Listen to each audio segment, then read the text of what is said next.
Heureux de te retrouver ce soir, notre Dieu, dans ta parole, et nous te disons merci de nous avoir emmenés autour de ta parole.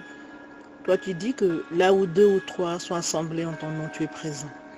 Merci, ô notre Père, pour ta fidélité, dans le nom de Jésus-Christ. Amen. Nous allons parler d'un thème ce soir, bien-aimé dans le Seigneur, et j'ai intitulé le thème de ce message « Cherche et trouve ton Réma ». Pour que nous puissions parler du Réma et expliquer ce que c'est que le Réma, nous devons d'abord parler de ce qu'on appelle le Logos. Et le Logos, c'est la parole de Dieu. Nous allons lire dans le livre de Jean, Jean chapitre 1, nous allons lire du verset 1 au verset 4. Je lis au nom du Seigneur Jésus. Au commencement était la parole, et la parole était avec Dieu, et la parole était Dieu. Elle était au commencement avec Dieu. Toutes choses ont été faites par elle, et rien de ce qui a été fait n'a été fait sans elle. En elle était la vie, et la vie était la lumière des hommes. C'est la parole de Dieu. Nous allons lire encore un autre verset dans le livre de Jean, toujours au chapitre 8, au verset 12.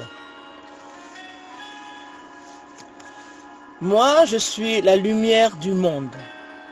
Celui qui me suit ne marchera pas dans les ténèbres, mais il aura la lumière de la vie. La lumière de Jean 1 au verset 4 qui nous dit que dans la parole de Dieu était la vie et que la vie était la lumière des hommes. Cette lumière des hommes, c'est Jésus-Christ, notre Seigneur, qui dit dans Jean 8, 12, « Moi, je suis la lumière du monde. Celui qui me suit ne marchera pas dans les ténèbres et il aura la lumière de la vie. » Logos, c'est un mot grec qui signifie parole, parole de Dieu. Donc le Logos, c'est la parole de Dieu dans sa totalité, la parole de Dieu dans sa généralité. Par le Logos, nous apprenons les choses de Dieu, si on veut, d'une façon générale, les choses de Dieu depuis la Genèse jusqu'à l'Apocalypse, l'histoire de notre Dieu, l'histoire des choses de notre Dieu, les choses du royaume, nous les apprenons donc par le Logos. Le Logos nous apporte donc la connaissance des choses générales, des généralités de la parole de Dieu. Et nous savons que la parole de Dieu se trouve dans un livre appelé la Bible. Il a plu à Dieu le Père, dans son intelligence infinie, dans sa sagesse parfaite, il lui a plu de mettre sa parole dans un livre que nous les humains, nous les hommes, nous avons appelé la Bible. La Bible n'est pas la parole de Dieu. La parole de Dieu se trouve dans un livre qu'on a appelé la Bible. La Bible est un livre. Et dans ce livre, il a plu donc à notre Dieu, je le répète, de mettre sa parole. Depuis le commencement, c'est-à-dire la Genèse, jusqu'à la fin de tout ce qui se passera, le livre de l'Apocalypse. Ce schéma donc de la Genèse jusqu'à l'Apocalypse que nous appelons le Logos, c'est-à-dire la parole de Dieu. Au commencement était la parole, et la parole était avec Dieu, et la parole était Dieu. Elle était au commencement avec Dieu. Toutes choses ont été faites par elle, et rien de ce qui a été fait n'a été fait sans elle.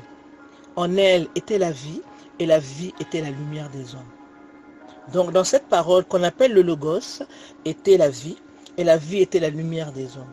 Et quelque part, Jésus nous dit, « Moi, je suis la lumière du monde, et celui qui me suit ne marchera pas dans les ténèbres, mais il aura la lumière de la vie. » Alléluia.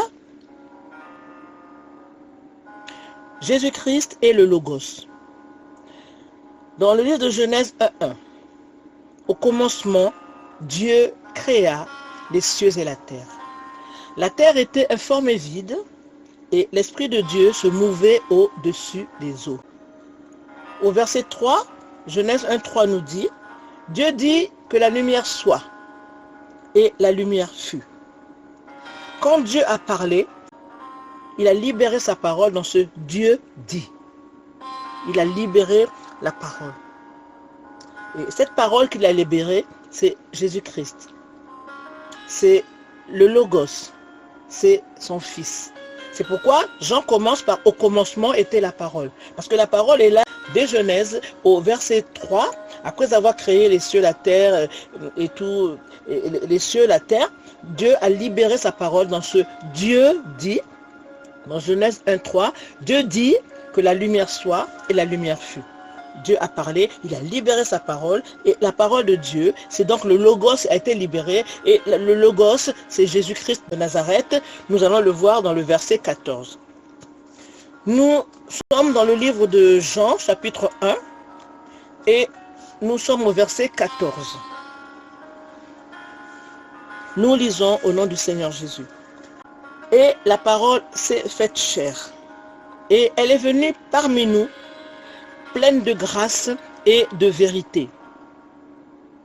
Certains ont contemplé sa gloire, d'autres versions disent tout simplement « Nous avons contemplé sa gloire » comme la gloire du Fils unique venu du sein du Père. Amen.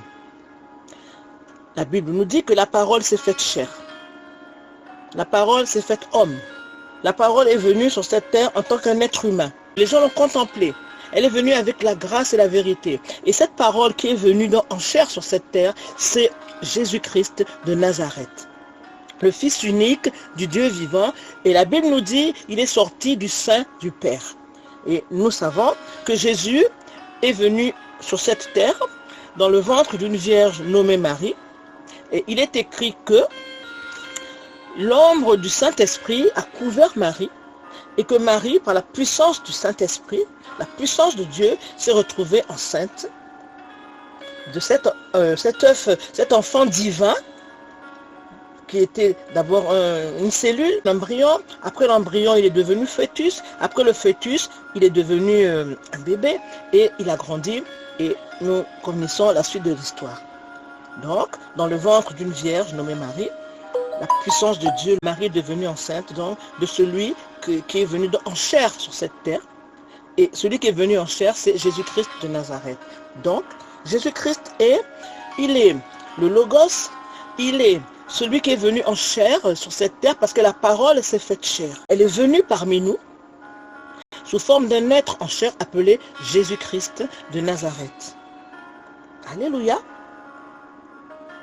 Et certains ont contemplé sa gloire. Les hommes qui l'ont vu en chair sur cette terre ont contemplé sa gloire comme la gloire du Fils unique venu du Père. Et le Fils unique venu du Père, il s'appelle Jésus-Christ de Nazareth. Amen, amen, amen. C'est le Logos. C'est la parole de Dieu. Nous allons prier. Seigneur, nous voulons te remercier pour cet enseignement. Merci Seigneur de nous édifier. Merci Seigneur de nous emmener dans les méandres de ta parole parce que tu veux que nous soyons enseignés. Tu veux que nous ayons la connaissance de qui tu es, de ce que tu as fait, des choses qui sont importantes pour nous, tes enfants, pour que nous puissions marcher librement dans le royaume. Car quelque part, il est dit, vous connaîtrez la vérité et la vérité vous rendra libre. Ainsi nous avons prié. Au nom de Jésus-Christ. Amen. Amen. Amen.